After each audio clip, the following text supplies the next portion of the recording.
when you are seeking an agent to help you purchase a residence, there's also a contract involved at the very beginning before you look at house number one.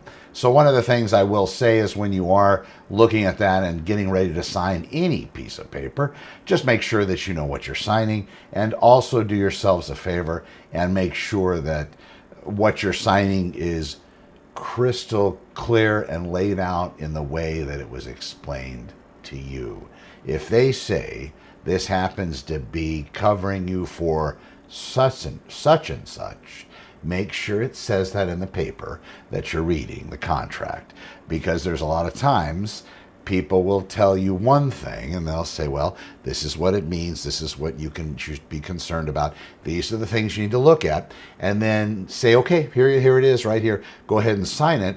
Most of us would trust that the person that told you what you're signing is being honest about what you're signing, and my God, it's right in front of you.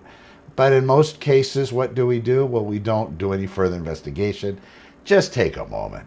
And if they have a problem with it, then that should be an indicator too. But just take a moment and read what you're writing.